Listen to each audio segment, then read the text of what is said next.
আপনাদেরকে একটা কথা বলে গেলাম, তৃণমূলকে একটা চ্যালেঞ্জ দিয়ে গেলাম, মমতা ব্যানার্জির পুলিশকে একটা চ্যালেঞ্জ দিয়ে গেলাম। আগামী লোকসভার ভোটে তৃণমূল, তার মস্তান, তার বন্দুক, তার পিস্তল এবং তাদের বাপ পুলিশ, পুলিশের বাপ নবান্ন, সব একজোট হয়ে আয়। যদি একটা বুথ মুর্শিদাবাদে, একটা বুথ তৃণমূল দখল করে দেখাতে পারিস, রাজনীতি করা ছেড়ে দিব। এমপি পদ আমি ছেড়ে দিব। একটা বুথ তোরা দখল করে দেখিয়ে দে, তোরা কত বড় বাপের বেটার মরদ, আমি তোদের দেখতে চাই। মানুষকে ভোট দেওয়ার ব্যবস্থা করবই করবই করবই। মামাটি মানুষের সরকার যখন বলছে, এখানকার প্রশাসনের কাছে গেছিলাম আমরা, প্রশাসন বলেছে হ্যাঁ ভোট হবে। ভরসা না পেয়ে হাইকোর্টে গেছি, আমি ওকালতি করেছি, হাইকোর্ট বলল ভোট করতে দিতে হবে। যত ভোট এগিয়ে আসে তত সন্ত্রাস বাড়ে, যত সন্ত্রাস বাড়ে। পুলিশকে বলি, পুলিশ আস্তে আস্তে ফোন ধরা বন্ধ করে দিল আমাদের। তবুও মানুষ চেষ্টা করেছিল তাদের অধিকার জাহির করতে। এটা তাদের প্রাপ্য, এটা তাদের স্বাধীন ভারতবর্ষের স্বাধীন নাগরিকের অধিকার। সে অধিকার প্রয়োগ করতে মানুষ চেষ্টা করেছিল, কিন্তু পারেনি। সব লুট করে না হলো, মানুষকে ভয় দেখিয়ে, বোমা মেরে, গুলি চালিয়ে সব গ্রাম বাংলার পঞ্চায়েত রক্তাক্ত করে, সন্ত্রস্ত করে তারা দখল করে নিল। এটার নাম গণতন্ত্র? এটার নাম মামাটি মানুষের সরকার? এবার যখন লোকসভা ভোট এসেছে, তখন তৃণমূলের নেতারা বলছে অনেক জায়গায়, আমি জানি, যে যা করবি কর, আবার তো পঞ্চায়েত ভোটের মতনই করবো আমরা। তার মানেটা কি? গণতন্ত্রে ওদের আস্থা নেই। তার মানেটা কি? ভোটে ওদের আস্থা নেই। কারণটা কি? ওরা জানে মানুষের ভোট পাবে না। কারণটা কি? পঞ্চায়েত দখল করেছে। আজ আমাকে একটা সাংবাদিক জিজ্ঞেস করছিল, ওদের হাতে তো পঞ্চায়েত, আপনি কি করে ভোটে লড়বেন?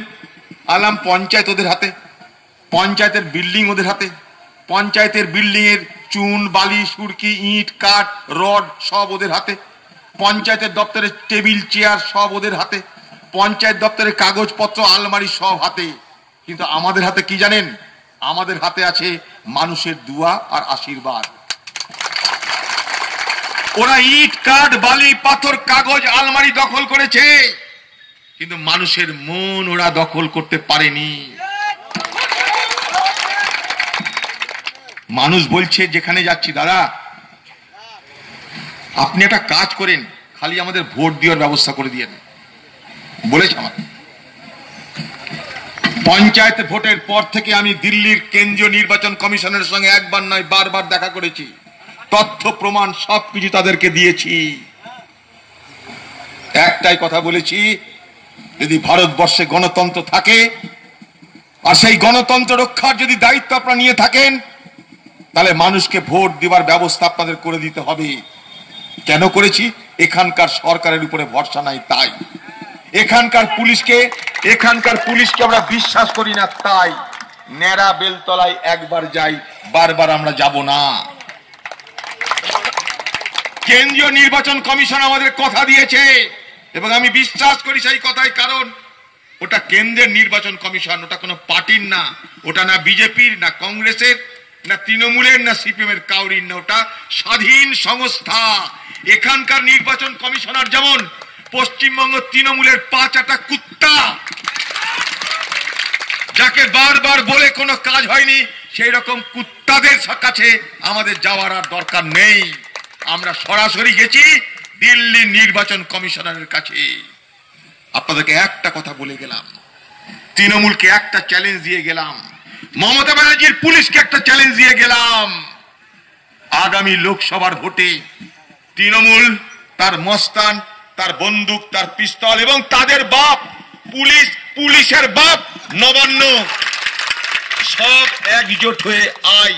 যদি একটা বুথ মুর্শিদাবাদে, একটা বুথ তৃণমূল দখল করে দেখাতে পারিস, রাজনীতি করা ছেড়ে দিব।